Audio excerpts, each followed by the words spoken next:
How are the Palestinians supposed to identify the bodies of the deceased hostages who have been deceased for quite some time, and bodies decay? I know it's not a pretty picture and it's grim and morbid, but if they fail, they're going to get bombed again, and they're going to bomb more children, more women, more innocent civilians. How are they supposed to identify the bodies if they don't have DNA kits, if they don't have lab tools, they don't have hospitals, they don't have any technology, they don't have any means to do this? I want to say shout out to Marjorie Taylor Greene, the congresswoman who has been vocal in her opposition to the NATO proxy war in Russia, vocal in her opposition to U.S. support for Israel, albeit she's taken the wrong position on Venezuela, but we will leave that to the side for a moment. We'll talk more about Venezuela later.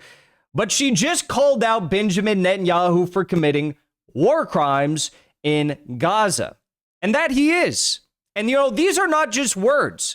It would be just words if Marjorie Taylor Greene had not also submitted and lobbied heavily for a new bill she introduced to end U.S. aid to Israel and U.S. aid to everyone else. Egypt, Jordan, Ukraine, whoever it may be, whatever country it is, let's bring it into it. But of course, most of the support for this is coming on the coattails of ending support for Israel. So I say congratulations on submitting that. Thank you for submitting that. She also added this. Israel's military said Wednesday that the ceasefire was back on in Gaza after it killed 104 people, including 46 children, according to local health officials, of which 46 were children. Are these not war crimes? Yes, they are. Exactly. The ceasefire did go back into effect, kind of, for a little bit. But I have some updates for you because there were renewed strikes, not just on Rafah this time, but throughout Gaza. Renewed strikes. Okay.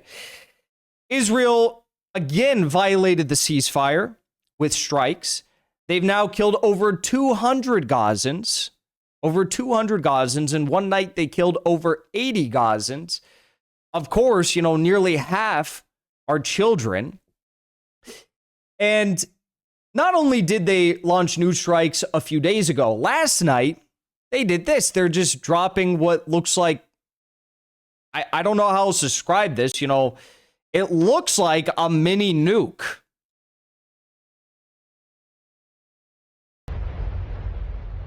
I mean, what does that look and sound like to you? Let me play one more time.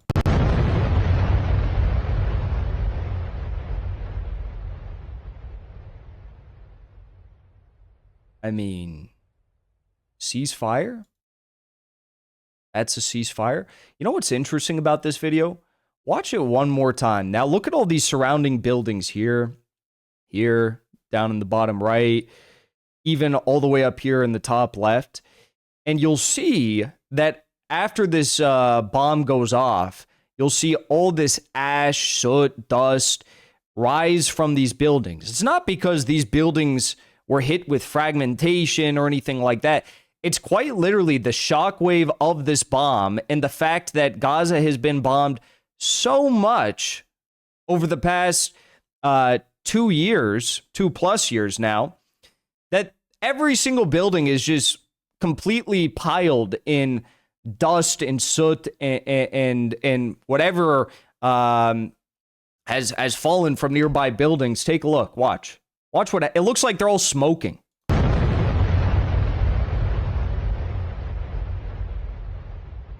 Look at that. Look. They're all smoking. It's not because they were hit with the... Look at that. It's literally just that is how much dust and debris is on all these buildings after 2 years of bombings. Okay? Now, the reason given... This is the important part here of this story. The reason given for these new ceasefire violations is actually pretty interesting. Israel said that the Palestinians gave the wrong bodies of deceased hostages back to Israel. So Israel said, you know, we need this hostage's body, we need this hostage body, and we need that hostage body. And the Palestinians say, okay, here you go. Here they are. We think. They've said, you know, this is very difficult for us. because we don't have construction materials. The Egyptians are supposed to bring in the construction materials, but guess what? Israel is making it very difficult for those construction materials to get into Gaza so they can actually uncover the rubble. In particular, for some of these locations where the IDF bombed buildings that the hostages were in, as stated by Noah Argamani, and they actually, unalived their own hostages. So this is very difficult for the Palestinians to even get access to some of these bodies of the hostages. So anyways, they give the bodies to Israel. Israel says, well, we ran the DNA tests, and turns out that these are not the correct bodies of the hostages that we asked for. Therefore, we're going to start new bombings on you. But wait, Israel doesn't allow DNA tests for their own citizens, and they definitely don't allow DNA tests for the citizens of Gaza. They don't allow DNA kits inside of Gaza. They don't allow lab tools inside of Gaza. They've bombed every single hospital inside of Gaza. So you tell me, how are the Palestinians supposed to identify the bodies of the deceased hostages who have been deceased for quite some time, and bodies decay? I know it's not a pretty picture and it's grim and morbid, but how are they supposed to identify the bodies that Israel's demanding? And if they fail, they're going to get bombed again, and they're going to bomb more children, more women, more innocent civilians. How are they supposed to identify the bodies if they don't have DNA kits, if they don't have lab tools, they don't have hospitals, they don't have any technology, they don't have any means to do this? So yesterday, actually, November 2nd, the Palestinians, they had a new idea. They said, we will give you samples of some of the hostages that we think that you are asking for, like, for example, strands of hair. You can do the DNA tests, and then we will give you the correct hostages back. It's quite simple.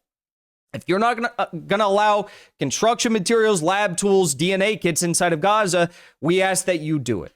So we will see what happens from here on out. If they will actually do the DNA tests, if they will collaborate with the negotiators on this matter, because it seems pretty insane to me that they're dropping bombs like that on Gaza because they're telling the Palestinians that they gave the wrong hostages back to Israel, even though they have no way of identifying these bodies. Seems kind of crazy to me. Now, it's not just that, though. As of yesterday, 14,400 aid trucks were supposed to have entered inside of Gaza. 14,400 aid trucks, 600 aid trucks per day. Can anyone guess how many aid trucks entered Gaza as of yesterday? Maybe you're thinking 10,000, 9,000. No. 3,203 aid trucks entered Gaza as of yesterday.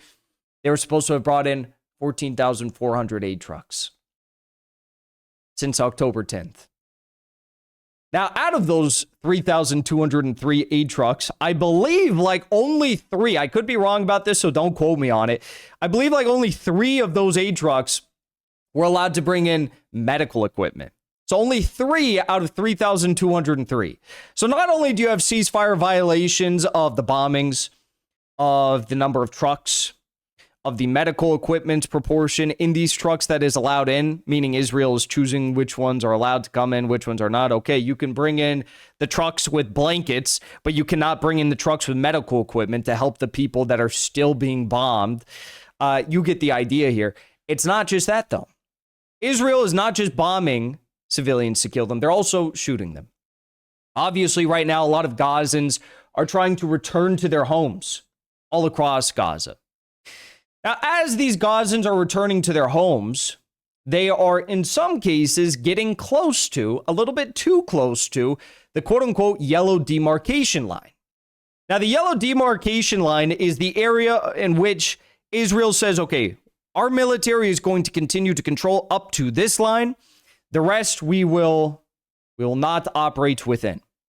Originally, according to the ceasefire, that was 53% of Gaza. Then Israel said, we feel as though the ceasefire violations from the Palestinians over returning the wrong hostage bodies really pissed us off, and that was a very serious violation. So we're actually going to move our yellow demarcation line up to from 53% of Gaza to 58% of Gaza. So now they control 58% of Gaza. But it's not just that. The IDF still is operating 40 military bases past the yellow demarcation line in Gaza. So they still have 40 military bases with presumably hundreds or thousands of troops inside of the yellow demarcation line. And if that wasn't bad enough, Ben-Gvir came out and said anyone who gets close to, even close, not passing, but close to the yellow demarcation line, we will shoot. It doesn't matter if it's the donkey or the child. Those are his own words. I'm quoting his exact words. Whether it's a donkey or a child. If you get too close to that yellow demarcation line, we will shoot. The IDF will shoot. You know what the problem with that is? Well, it's not just that they moved the yellow demarcation line up. It's also that the yellow demarcation line is literally a fake line in the sand that they are changing day by day. The problem with the yellow demarcation line is that they have identified this line for the Gazans that are returning to their homes by placing these giant yellow blocks, concrete slab blocks, not like every 10 feet. There's not like a rope going around the yellow demarcation line. We're talking about you go hundreds and hundreds and hundreds of meters walking without passing a single yellow demarcation concrete slab. These are not like 10-foot high landmarkings that you can look at from afar and say, okay, let's stay away from that. They're literally, they go up to your chest. That's how big they are. Maybe your waist. I don't even know if they're that big. So as Gazans are returning to their homes, they are in some cases, according to the Israelis, getting too close to these, chest high blocks that they're changing the location of and operating past regardless with their 40 military bases, and they're shooting Gazans as they return home. That's the ceasefire for you.